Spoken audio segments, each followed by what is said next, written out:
Busco un lugar para vivir y descansar, donde no hace falta ni llamar. Pan de vida.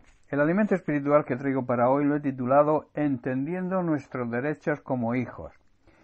Hermanos, nuestra responsabilidad como hijos de Dios es creer y confiar plenamente en sus promesas y permanecer firmes en los derechos que hemos recibido, que hemos adquirido, ese derecho legal de ser hijos de Dios, de poder llamarnos hijos de Dios cuando nacimos de nuevo. Por tanto, el primer paso es conocer y entender nuestra posición y nuestros derechos que recibimos al dar ese paso. En segundo lugar, el creyente, el ya nacido de nuevo, debe vivir en la confianza y en la fe, basados en la voluntad de Dios, y así poder reclamar los derechos que nos corresponden al pertenecer a la familia de Dios.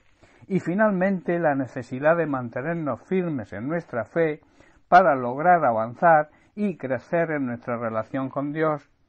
Debemos saber que las pruebas juegan un papel muy importante en ese avance, en ese crecer, en nuestra, madurez espiritual, en la formación de nuestro carácter a imagen de Jesucristo, y también van a fortalecer nuestra fe.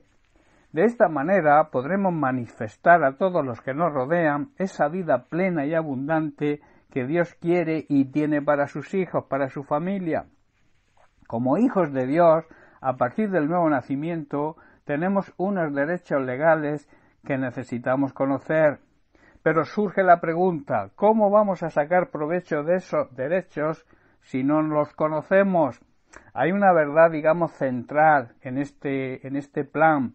¿Cómo vamos a sacar provecho de esos derechos si no los conocemos? Y esa verdad central es que a partir de que una persona pasa a ser hijo de Dios, Satanás ya no tiene derecho legal alguno sobre esa persona. En Colosenses capítulo 1, verso 13, Pablo declara, el cual Jesucristo nos ha librado de la potestad, del poder legal de las tinieblas, y nos ha trasladado al reino de su amado Hijo. Vemos en otra traducción, más amplificada de este versículo, dice, Dios nos rescató del poder ejercido del reino de las tinieblas, donde reina y gobierna Satanás, y nos dio ciudadanía, nos dio una nueva identidad en su reino, por lo que su Hijo Jesucristo hizo por nosotros aquí sobre la tierra. Dejamos nuestra identidad de ser hijos de Satanás y adquirimos la identidad de ser hijos de Dios. Esta afirmación no es mía. En Juan capítulo 8, verso 44, Jesús les dijo a los fariseos y a los religiosos de la época, vosotros sois de vuestro padre el diablo, y los deseos de vuestro padre queréis hacer. Y en la carta primera de Juan, el apóstol también declara en el capítulo 3, los versículos del 7 al 10, también declara esto. Dice, hijitos, que nadie os engañe, el que hace justicia es justo como él es justo. El que practica el pecado es del diablo, que quiere decir es hijo del diablo, porque el diablo peca desde el principio. Para esto apareció el Hijo de Dios, para deshacer las obras del diablo. Verso 9.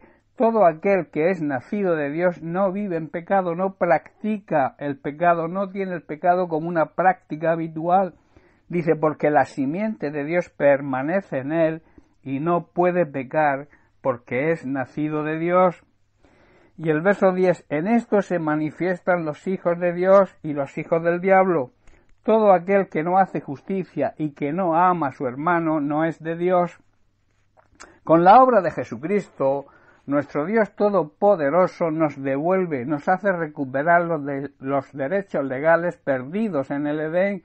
Cuando Adán pecó, le entregó ese derecho a Satanás. Ninguna persona puede andar confiadamente en la verdadera vida espiritual hasta que conozca su posición, su derecho legal en Cristo. Este derecho legal que perdimos por el pecado lo restableció Cristo con su muerte y su resurrección. Los derechos que dan esta posición se reciben por la gracia de Dios y se manifiestan en nosotros cuando creemos. Vamos a ver y vamos a analizar estos derechos. Hoy veremos el primero, que es la redención. Redimir significa comprar la esclavitud de alguien pagando un precio.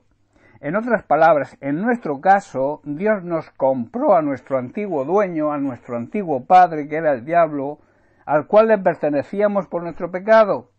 Esa redención, ese rescate de Dios para el hombre, fue completo, fue absoluto, fuimos ganados de nuevo por Dios mediante un gran precio. En Juan capítulo 3, versículos 16 y 17, Jesús dijo, porque de tal manera amó Dios al mundo, en otras palabras, tanto amó y ama a Dios a este mundo, a este ser humano, que ha entregado a la muerte a su Hijo unigénito, para que todo aquel que en él cree no se pierda, mas tenga vida eterna. Y el verso 17 dice, porque no envió Dios a su Hijo al mundo para condenar al mundo, sino para que el mundo sea salvo por medio de él. La redención, la salvación, fue el plan de Dios para la humanidad. La religión es el plan del hombre. Jesucristo hoy es el plan de Dios para la salvación de todo ser humano. El costo de la redención para Dios fue altísimo. La sangre, la vida derramada de su Hijo unigénito Jesucristo.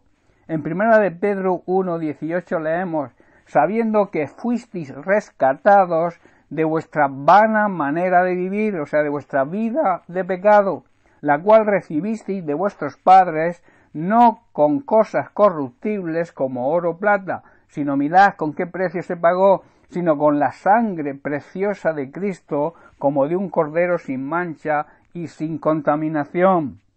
En Romanos 6:23, Pablo asegura que la paga del pecado es muerte, y aquí está hablando de muerte espiritual, está hablando de condenación eterna.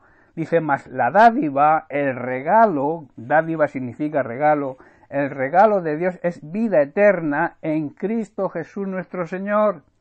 Hermanos, toda la condición desfavorable del hombre por el pecado ha sido sustituida, hecha favorable, espiritualmente hablando, por medio de Jesucristo. Ahora somos hijos de Dios y tenemos vida eterna, ya que hemos sido regenerados, hemos nacido de nuevo por el poder del Espíritu Santo y hemos adquirido esa nueva identidad de hijos de Dios mediante el pago, mediante la redención, el rescate por medio de la vida y de la sangre preciosa de nuestro Señor y Salvador Jesucristo. Amén. Bien, pues un abrazo para todos y una bendición grande del Padre.